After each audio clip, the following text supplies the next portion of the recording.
Estás escuchando Milenio 3 por Aluka Nanica. 3 y 6 minutos, ya estamos aquí y estamos con el mítico Alan Parsons cantando a Edgar Allan Poe, El Cuervo.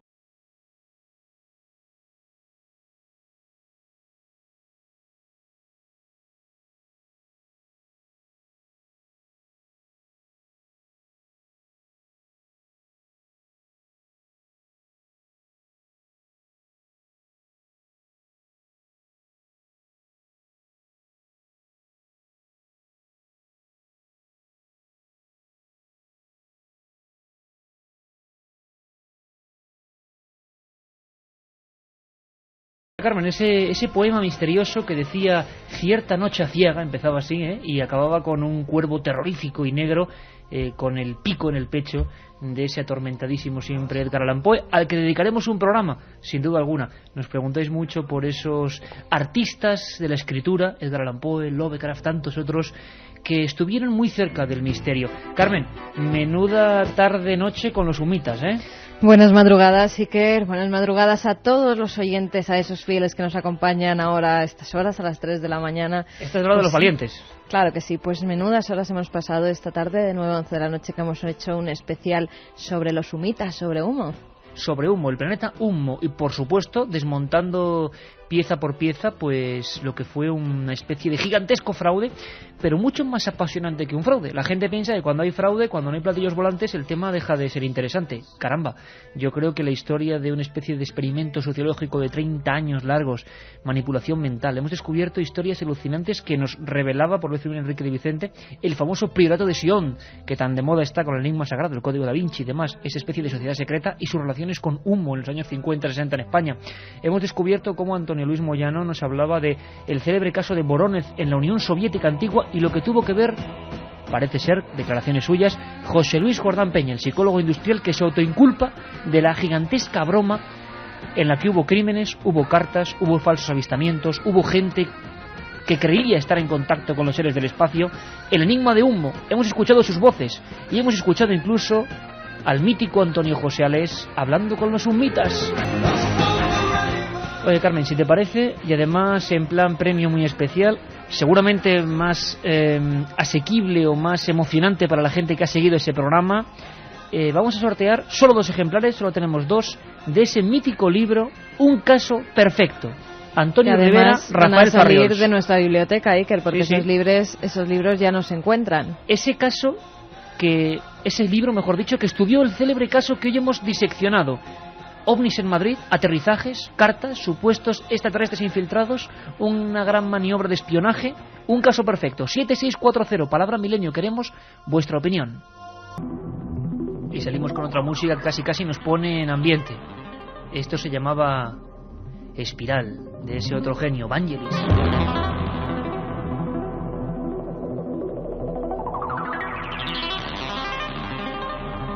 Y ya que estamos tan cósmicos y nos lo estáis diciendo, 7640, ¿cómo vamos a no poner de nuevo ese documento?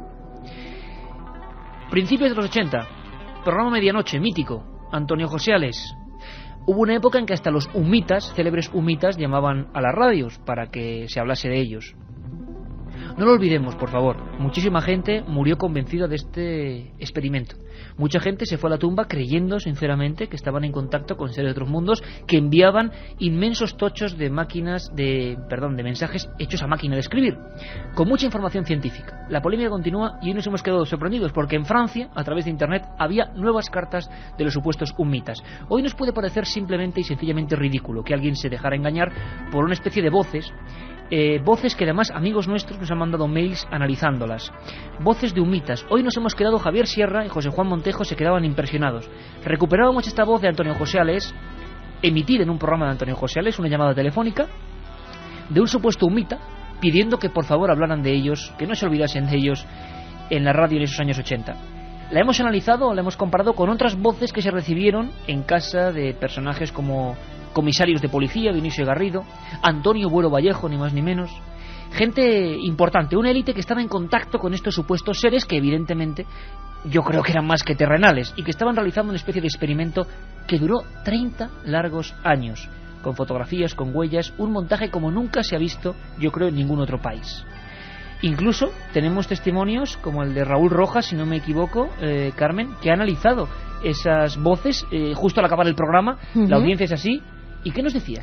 Pues a través del mail, que es milenio3 con número @cadenaser.com, Raúl Rojas de Málaga nos decía: tengo un estudio de audio digital y he pasado la voz del humita por el ordenador a través de diversos filtros y la he aislado de diferentes formas, y creo poder decir que la voz es de un individuo tapándose la nariz y hablando raro, intentando no pronunciar R's y cosas por el estilo. Sinceramente creo que se quedaron con el personal de la época. Vaya fraude.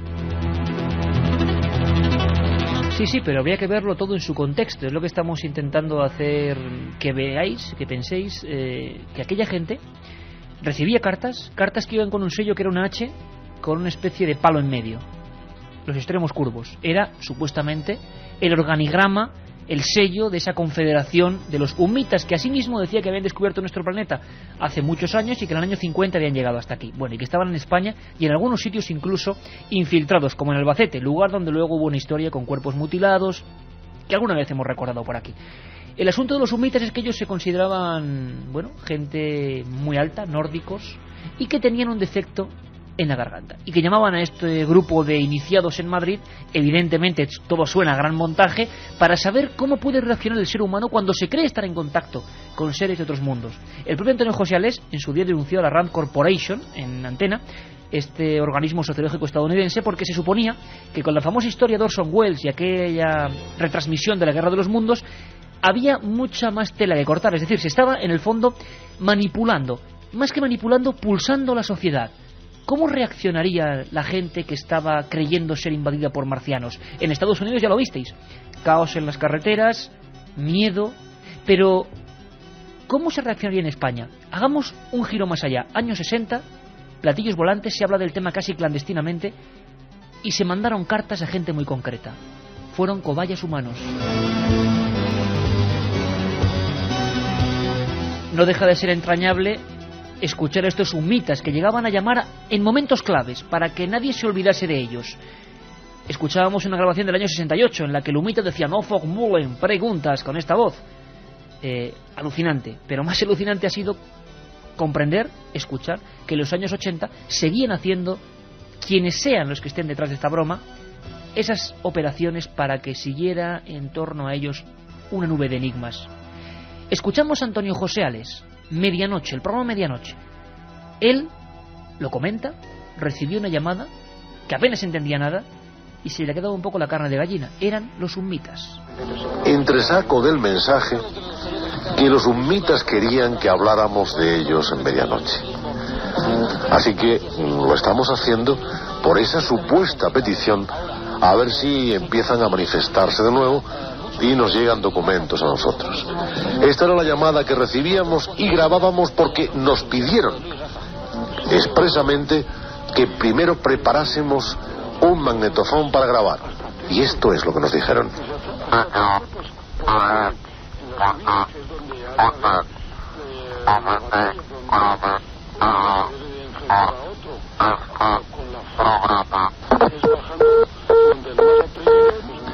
Lo único que entiendo es que al principio mencionan mi apellido y al final dicen programa. El resto no lo entiendo. La otra realidad. Fenómenos extraños. Milenio 3. En la SER. No nos extraña que el bueno de Antonio José Alés no entendiese absolutamente nada. Nosotros tampoco. Sí, decía algo así como programa y Alés en un principio. Es muy curioso porque a la gente le ha llamado muchísimo la atención estas voces de humitas. Hemos puesto varias, pero como digo, había que hacer la traslación.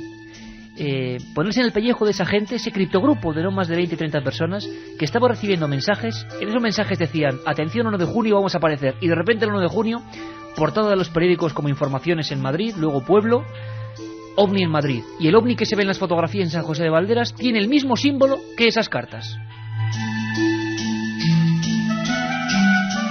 Uno, y sobre todo con cierta credulidad, pues casi estaba obligado a creer en aquel momento en aquellos extraterrestres. Desde luego fue una historia absolutamente negra. No sé qué pensaba la gente y se ha seguido opinando sobre el asunto. Carmen, 7640, palabra milenio. Os recuerdo, 2 auténticas joyas, 1968. Plaza y Janés, un caso perfecto. Antonio Rivera y Rafael Farriols.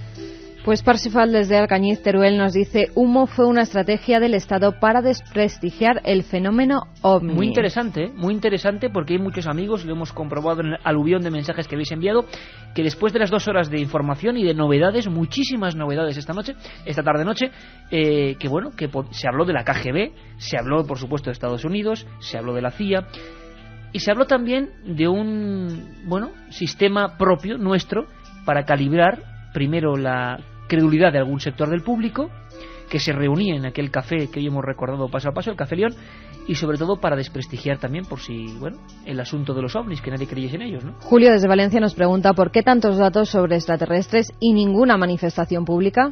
Pues eso me pregunto yo también.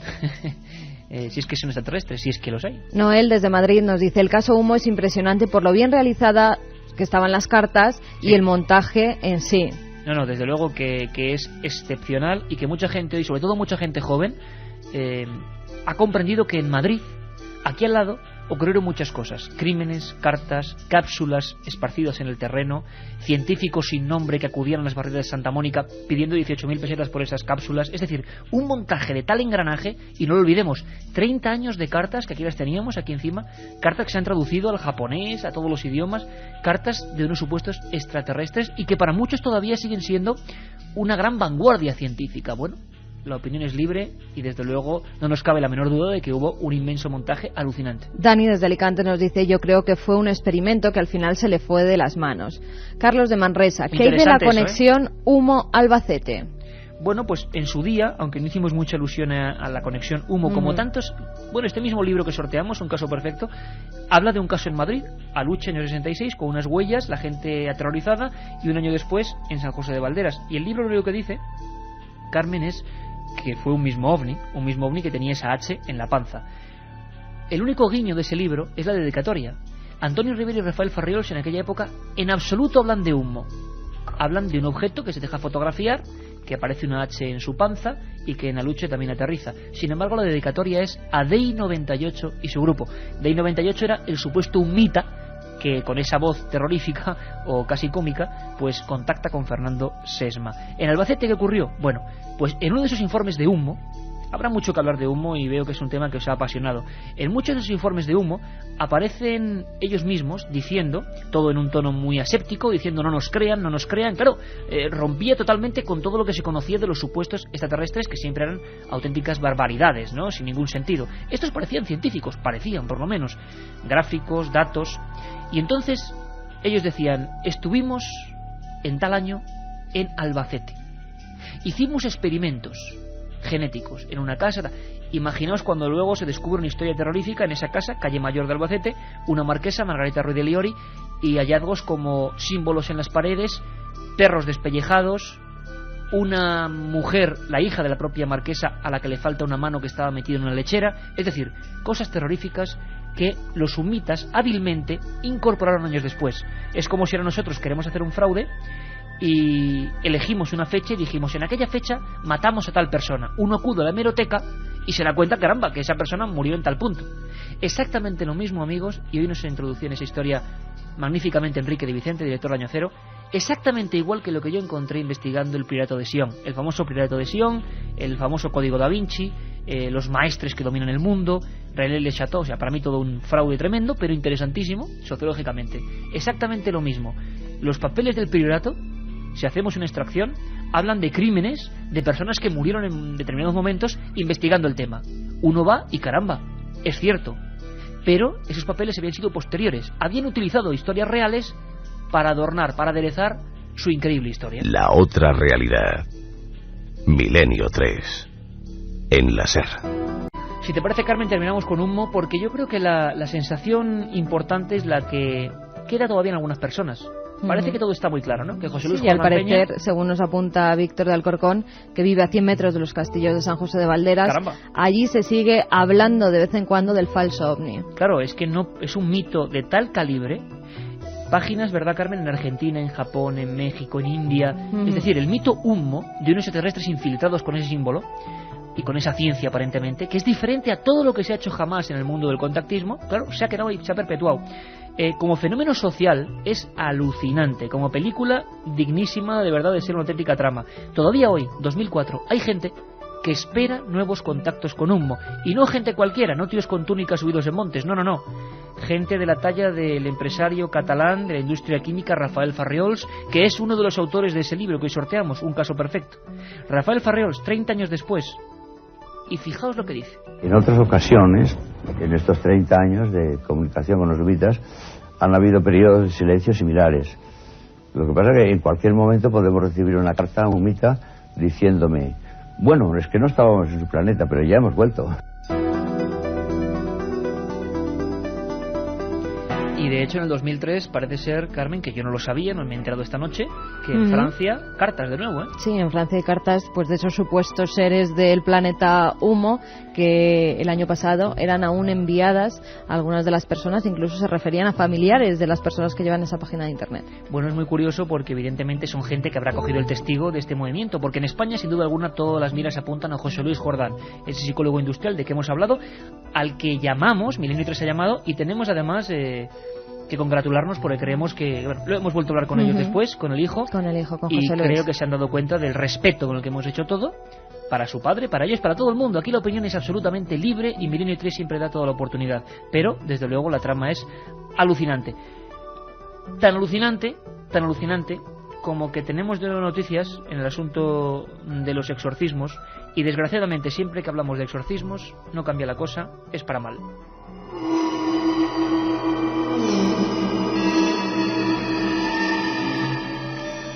Un hombre que oficiaba como pastor evangélico ha sido hallado culpable de haber asesinado a un niño autista de 8 años durante un exorcismo realizado en un templo de Milwaukee, en Estados Unidos.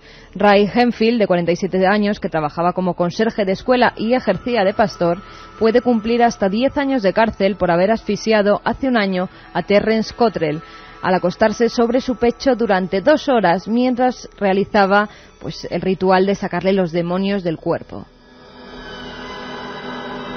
Pues me parece muy poco, 10 años, sí, parece sinvergüenza. El pequeño sufría de autismo hacía 6 años y odiaba ser sujetado. Su madre buscó ayuda en la comunidad religiosa y Henfield fue asignado por un superior para realizarle la purificación. El pequeño murió mientras era sujetado por su madre y otros miembros de la iglesia. Después de la sesión, los asistentes se dieron cuenta de que el niño no respiraba y el diagnóstico de la muerte fue asfixia por presión externa en el pecho.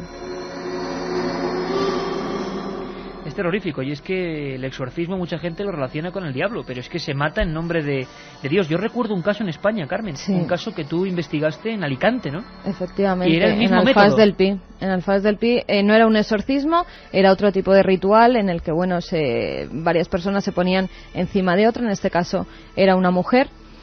Y durante un tiempo que no llegaba el oxígeno al cerebro, pues decían que entraban en un estado en el que podía revivir vidas pasadas. Lo que pasa que en este caso se pasaron de tiempo, envolvieron a la mujer en varios mantas y edredones. Su propia familia otra vez. Sí, era su pareja.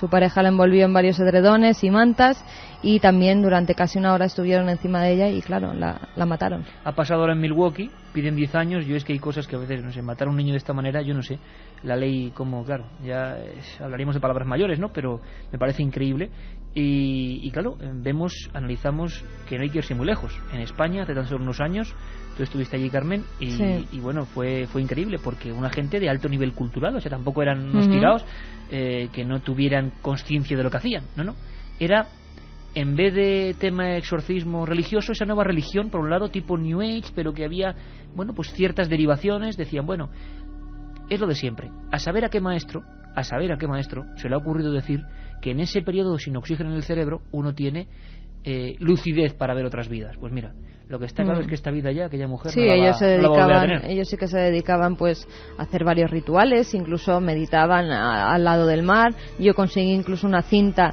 de ella hablando, contando sus meditaciones al lado del mar, se oían las olas y todo, y pues bueno, pues sus propios familiares, en este caso su pareja de hecho, pues se la cargó. Las noticias vienen muy calientes y vienen además, parece, con cruces invertidas. Seguimos hablando ahora de satanismo.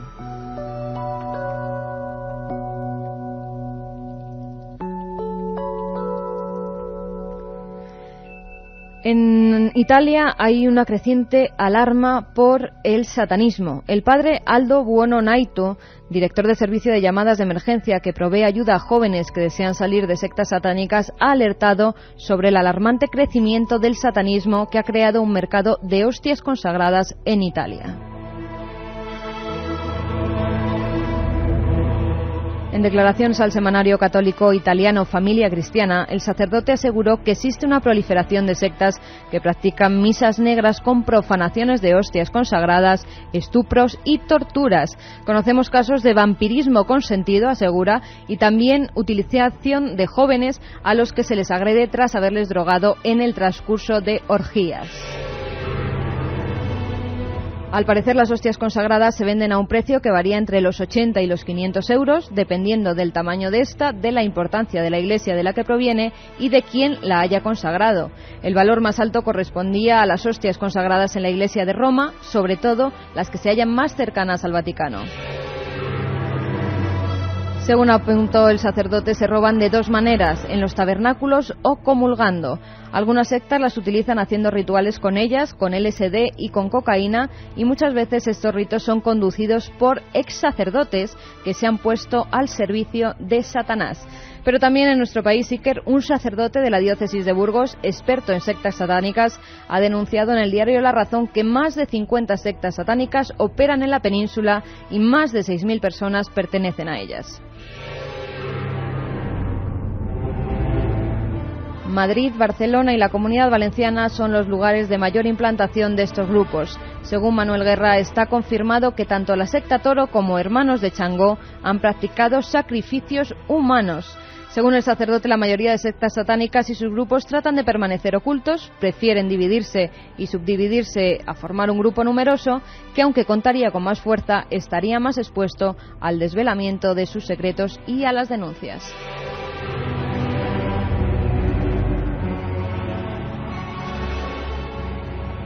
Uno se queda francamente alucinado. Hacemos una pequeña pausa, os recomendamos unas buenas lecturas para este verano precisamente y volvemos con muchísimas más noticias. Un programa que se sumerge en el otro lado de la realidad.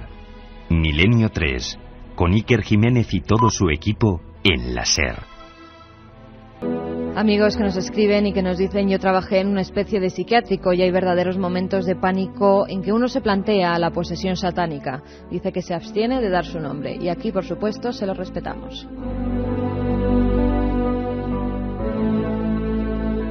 Amigos como Alberto de Móstoles que nos dice: Iker, acabas a las 11 y a las 3 estás al pie del cañón otra vez. ¿No serás tú un marciano?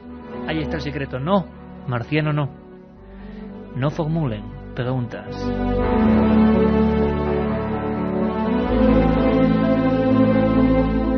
Más amigos que nos opinan sobre Humo. Cristóbal desde Yecla dice: somos una secta todos los que os escuchamos cada semana, pero en positivo. ¿Y las vacaciones cuándo? Y nos dice: Humo igual a mentira, Milenio 3 igual a amor.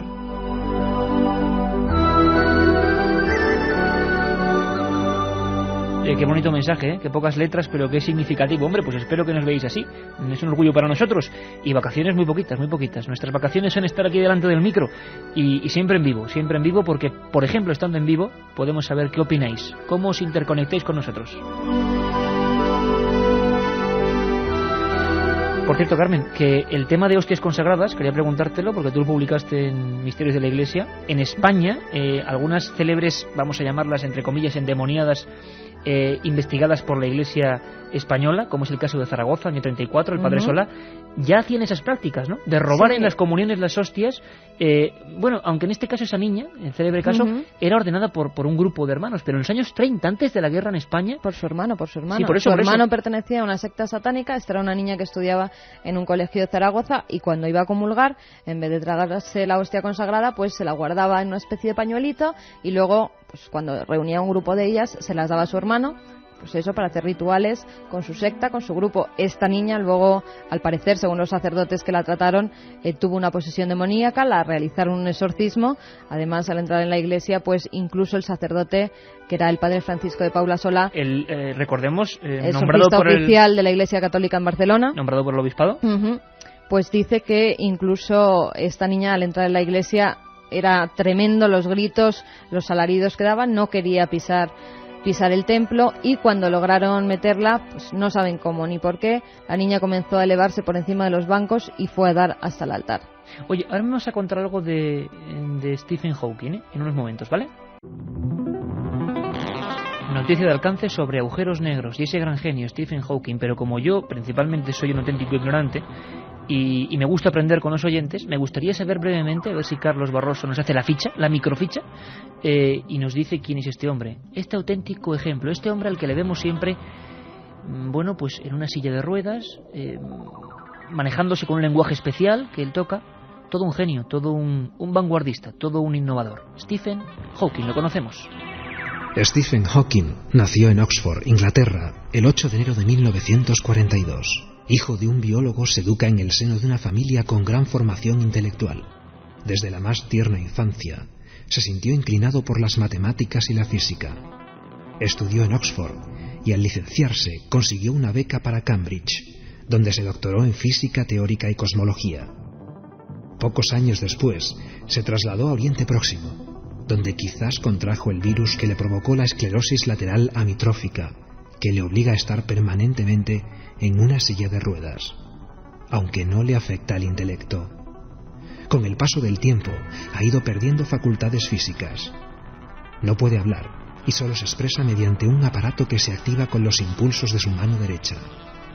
Stephen Hawking ha formulado teorías sobre la singularidad del universo, el Big Bang o la explosión original del cosmos y los agujeros negros, aunque con el tiempo ha ido depurando y completando sus estudios. En 1989 recibió el Premio Príncipe de Asturias de la Concordia. Pues este es el protagonista de la noticia. Todo un ejemplo, creo yo, para la auténtica ciencia. Carmen, ¿qué ha pasado con Stephen Hawking? El físico británico Stephen Hawking ha reconstruido su teoría sobre los agujeros negros del espacio y ahora sostiene que en lugar de no tener fondo, estos hoyos emiten unas radiaciones que finalmente permiten descubrir su contenido. Esta nueva teoría ha sido planteada por Hawking en la 17ª conferencia sobre relatividad general y gravedad que se celebró el pasado 17 de julio en Dublín.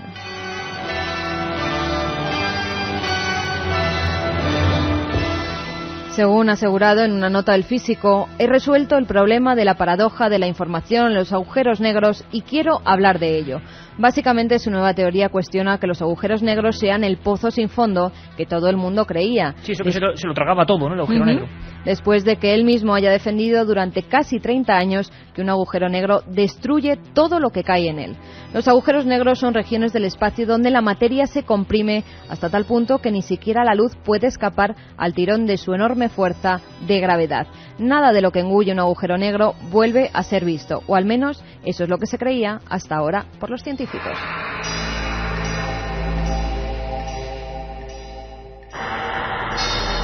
Pues hay que ser grande para ser tan humilde, ¿eh? Stephen Hawking, 30 años manteniendo una cosa y ahora por lo menos nuevos datos, nuevos estudios, pues por lo menos giran. Pero eso es un verdadero físico, no cerrarse con sus teorías, sino seguir investigando y seguir descubriendo nuevas cosas. Sí, es gente que desde luego no tiene ningún temor a lo que ya está escrito y que sigue indagando, es maravilloso. Stephen Hawking, uno de los caballeros del tercer milenio, sin duda alguna.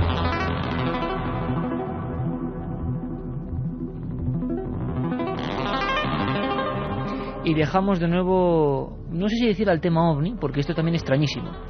Un personaje, aquí hemos escuchado su voz y aquí hicimos un especial sobre él, sobre su vivencia, hablando incluso con los soldados. Os lo recuerdo muy brevemente. En el año 77, en la desértica zona del norte de Chile, en Putre, un destacamento de soldados vive una experiencia OVNI alucinante. Uno de ellos lo pasó realmente mal. Ese se llama Armando Valdés Garrido.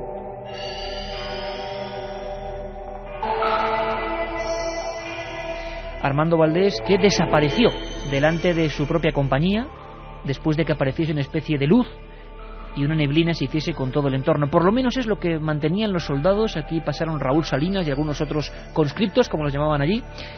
Y Armando Valdés de repente fue como absorbido por la nada. Surgió de nuevo, hubo un tinglado tremendo, todos los periódicos de Chile, la protección, según se dijo, de Pinochet, que creyó fielmente en la historia de Armando Valdés, y un silencio roto hace unos cuantos años con una pequeña entrevista. Pero ahora hay nuevos datos.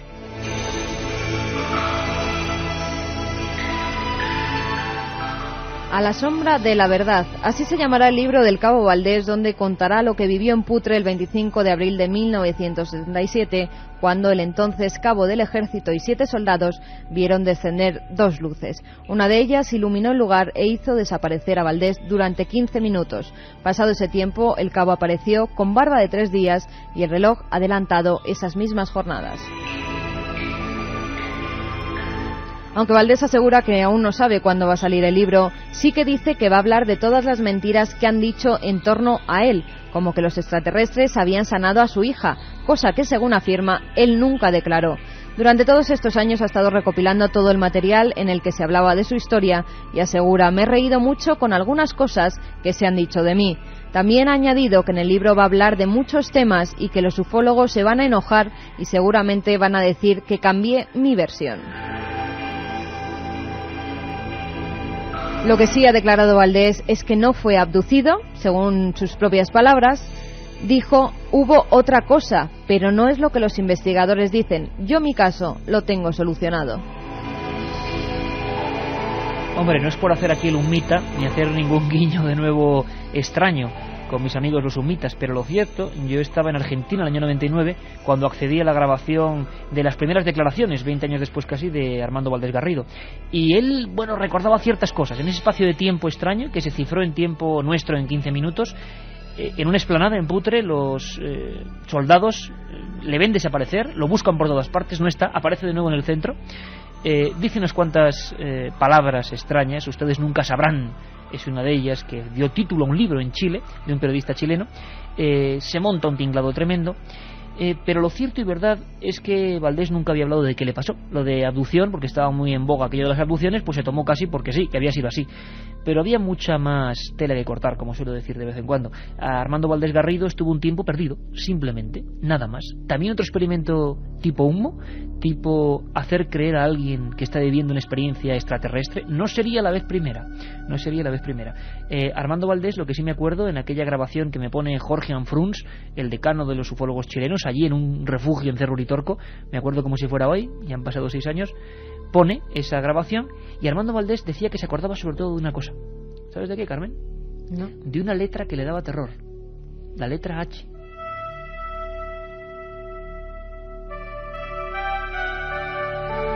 Y quien haya estado atento ya sabrá por qué hago este pequeño guiño.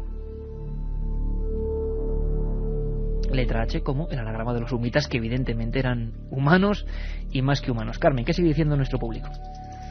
Vamos a ver, mensajes que nos siguen llegando a ese 7640, palabra clave milenio. Y bueno, nos hemos liado la manta a la cabeza y vamos a sortear 2 joyitas que son pues esos libros que hablan sobre humo. Con todas las fotografías, todos los documentos.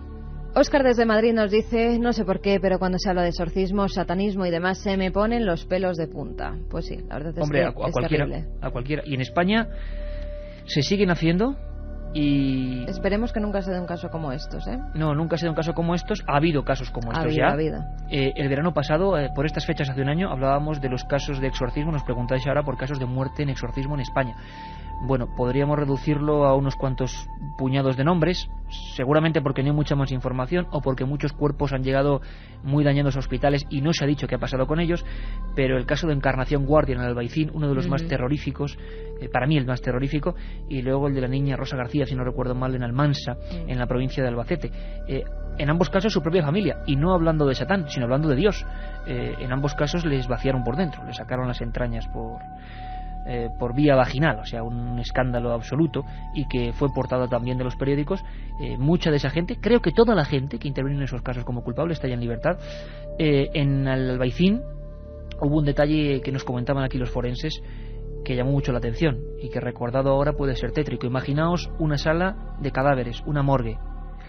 Los doctores están realizando las fotografías, y aquí lo escuchamos hace un año en la voz del propio forense. Un forense que decía que examinando las heridas, ahí solo con el cadáver de Encarnación Guardia, 37 años, estaba quedando muy impactado. Y había visto de todo, evidentemente. La cabeza tenía síntomas de haber girado sobre sí misma, casi como en la película El Exorcista, no entera, por supuesto, pero sí de haberse roto la zona de la cervical y haberse quedado casi como un hilo de piel todavía en vida. No solo eso, lo que realmente llama la atención del Instituto Anatómico Forense de Granada es los varios carretes de fotografías que se hacen de ese cuerpo. Se hicieron de varios cuerpos esa semana. En todas salía todo normal. En las fotos de Encarnación Guardia todas salen veladas y como con extraños rastros de luz. Nunca habían visto nada parecido en 20 años de fotografía forense. Y en los siguientes cadáveres, en el mismo rollo, salía todo perfecto.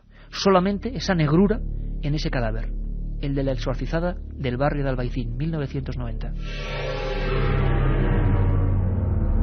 Y ese mismo caso nos lo apuntaba Juan, que nos dice que es de un pueblo de Granada y nos preguntaba si sabíamos algo de exorcismos que acabaron en muerte en un barrio de Granada, que le parece que fue el Albaicín. Pues luego hay una historia que me gustaría pedir colaboración a nuestros oyentes, 7640, porque yo me quedé muy inquieto. Me acuerdo que un gran periodista y amigo, Juan Ignacio Blanco, que hacía en aquella época en Radio Voz La Voz de las Sombras, un gran programa de criminología, y estaba él interesado porque en el Albaicín hubo varios casos. También nos contó aquí alguno Juan Jesús Vallejo, otro exorcismo en ese mismo barrio tan abigarrado, ¿no? Pero hubo una época, y me gustaría, si alguien sabe, algún amigo de Granada sabe algo, que por favor se ponga en contacto con nosotros, porque hubo un tiempo en el que en Albaicín pues la gente se encontró con una broma macabra, y es que en muchos lugares, en esas pequeñas casitas, bajaba la gente y se encontraba un ataúd pero puesto en las escaleras del piso.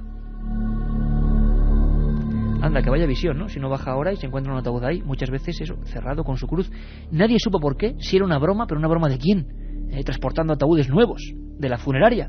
Menuda campaña, ¿no? Vamos, fue algo alucinante. Granada, si no recuerdo mal, año 95. Si alguien tiene información, por favor, nos gustaría seguir esa pista. La otra realidad. Milenio 3. En la SER.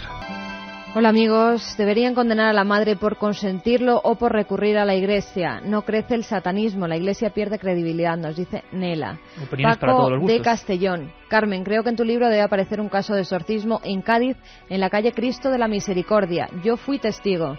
Pues de verdad que me interesaría mucho porque sigo investigando yo sobre los exorcismos para publicar una segunda parte de ese misterio de la Iglesia, o sea que me pondré en contacto seguro contigo. Podéis hacer una sección nueva, Cobayas Humanas, que sin querer habéis empezado hoy, nos dice José de Torre del Campo. Oye, muy interesante, José, sí señor. Por cierto, sigue abierta la veda para plantear nuevos datos, nuevas secciones, nuevas ideas. El programa lo hacéis vosotros también, por supuesto que sí, y nos habéis dado ideas buenísimas. Una sección de fraudes, os lo recuerdo, una sección de técnica de la investigación, en la psicofonía, en la psicoimagen, en el tema OVNI, en lo que sea.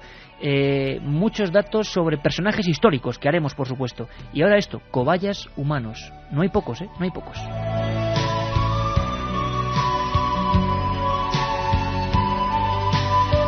Vivía al lado de mi casa satanismo o algo parecido. Mataban animales de todo tipo y un hombre desapareció de la noche a la mañana.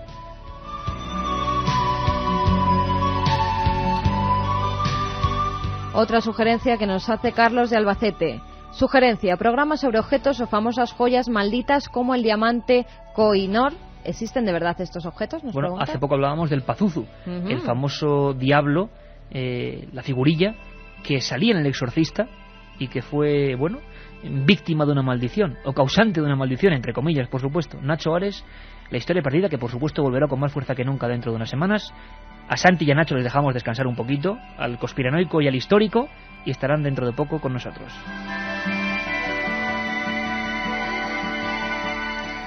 Amigos que también les gustan los temas duros, ¿por qué no hacéis un programa sobre el anticristo? Yo recuerdo una frase de un libro terrible de estudios sobre el apocalipsis, me quedó, no sé, tan grabada como la cara del padre Carras o la cara de Damien, ¿no? El niño de la profecía, pero es esa típica frase que lees un día, era versículo no sé cuántos, el anticristo nacerá en la India y al nacer sonreirá y tendrá 2 dientes.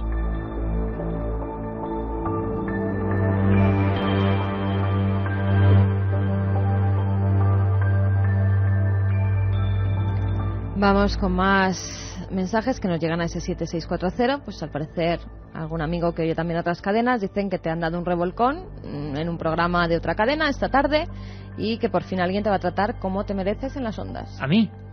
Eso nos apunta, no sé qué habrán dicho. ¿Que me han dado un revolcón a mí? Sí.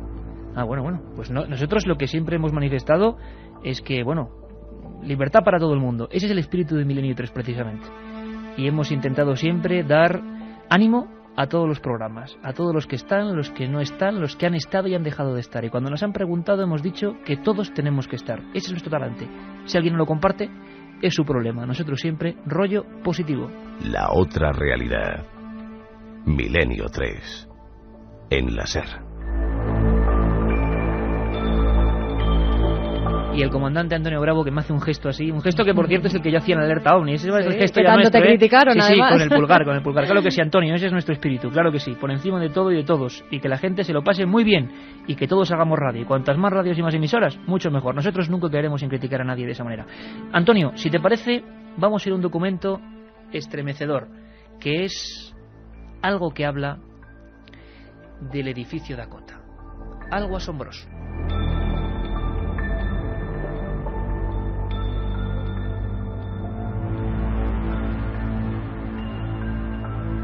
¿Tú te acuerdas del edificio Dakota?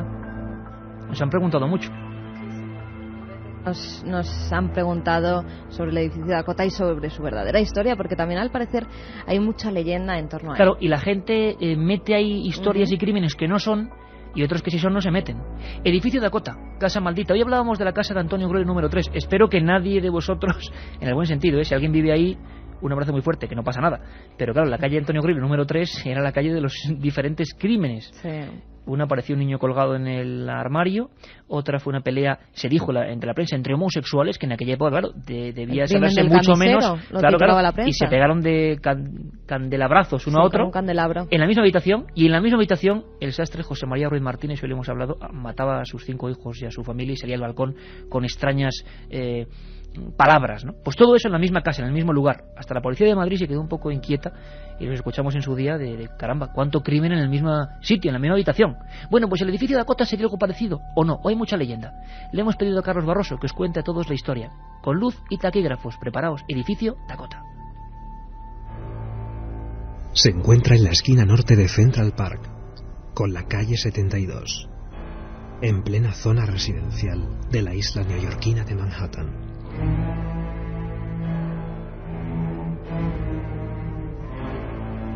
El edificio Dakota tiene 10 plantas y comenzó a construirse en 1884. Es una mezcla de estilos arquitectónicos, desde el medieval al victoriano, pasando por algunos detalles que recuerdan a la América más clásica.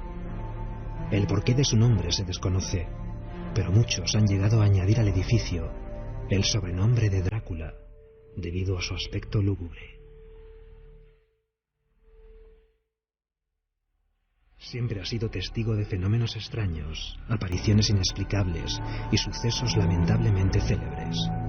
Roman Polanski lo eligió como escenario de su película La semilla del diablo, donde quedaban patentes numerosos detalles sobre las prácticas satánicas. Tras el estreno del film, la esposa de Polanski, Sharon Tate, y varios amigos de la pareja fueron brutalmente asesinados y mutilados durante una fiesta en su casa.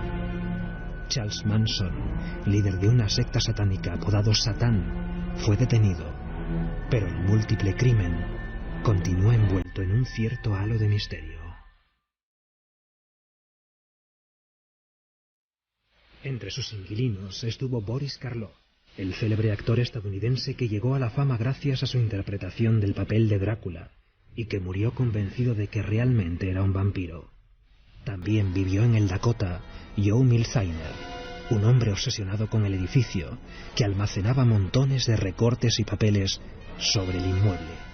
Milziner aseguraba que había espíritus en la casa. Murió en la puerta de entrada del Dakota después de una visita al médico.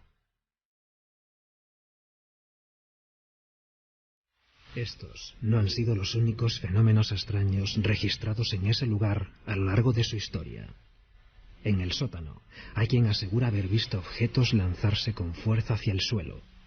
Hubo una época en la que los ascensores subían y bajaban solos sin que nadie apretase los botones. En ellos llegaron a aparecer profundos cortes en las paredes, demasiado altos como para provenir de una fechoría infantil, y demasiado profundos como para que los hiciera alguien con una fuerza corriente. En los pasillos se encontraron extraños montones de papel, como si alguien los hubiera preparado para encender un fuego. Una niña rubia, vestida de amarillo y con una pelota roja, se aparecía por los pasillos pronunciando solo una frase: «Es mi cumpleaños». Poco después, la niña desaparecía y nadie la volvía a ver.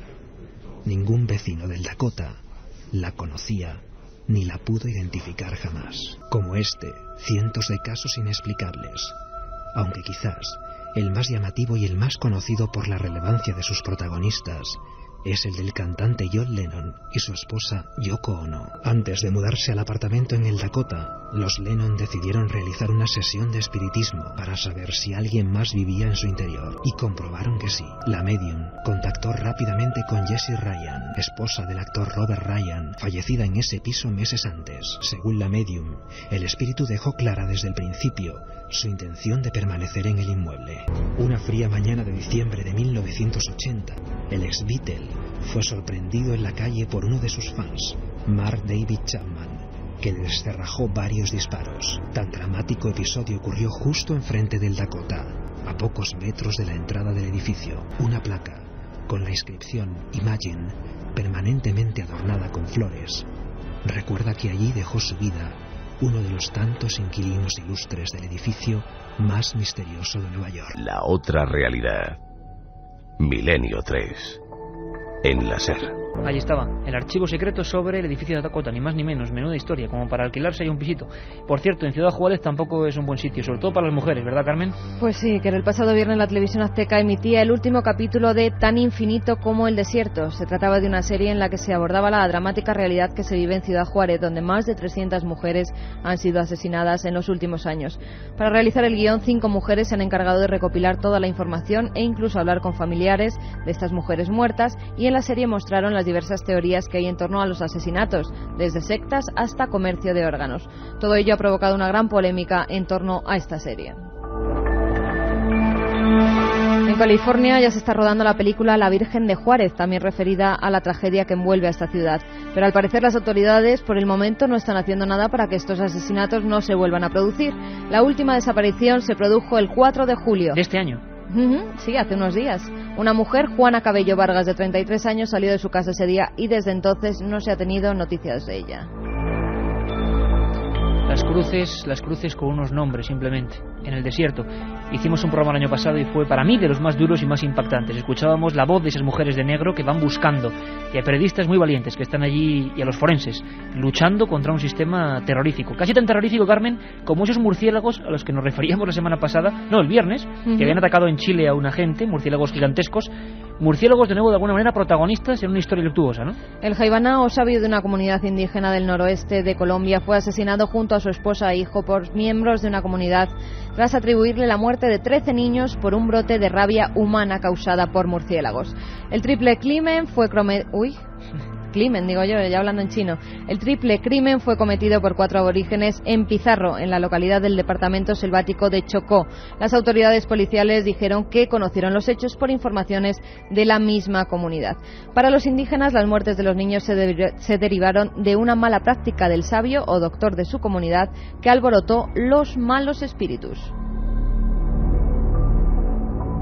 Los murciélagos, nos lo decían los zoólogos la semana pasada, bueno, el viernes, yo hablo ya casi de la semana pasada porque estamos ya lunes, como importantes transmisores de virus. Seguiremos indagando en esos seres zorros voladores, que es un tipo de murciélago, nos lo comentaba el doctor Óscar Soriano del Museo de Ciencias Naturales, que han atacado a una persona y casi se la llevan al otro barrio. Por cierto, Carmen, 2 ganadores, un caso perfecto, Antonio Rivera, Rafael Farriols. Se lo lleva Miguel Juan, que nos decía: un familiar mío vivió muy de cerca el exorcismo de Almansa, nadie puede imaginar lo terrible que fue.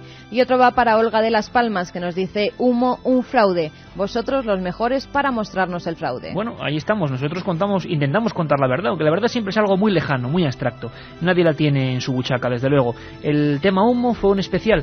Lo que sabemos es que la semana que viene, el viernes 23 de julio, estaremos en La Coruña, en Oleiros, el Castillo de Santa Cruz, haciendo el programa allí, Misterios Gallegos. Por lo que nos apuntan, Iker, las entradas se han agotado. Se han agotado ya. Bueno, pero acudir, porque yo creo que van a abrir unas salas especiales con pantallas. Sí, como hicieron el año pasado. El entorno es privilegiado, junto al mar, torre, un castillo del siglo XVI. Ahí van a estar los amigos, todos los amigos de Galicia de Milenio 3. Ahí os esperamos, porque el programa no es solo eso, ¿verdad? Lo hemos vivido siempre que hemos salido por ahí. Es el contacto y es la amistad que nos une, por encima de cualquier otra cosa. Bueno, pues la semana que viene a estas alturas...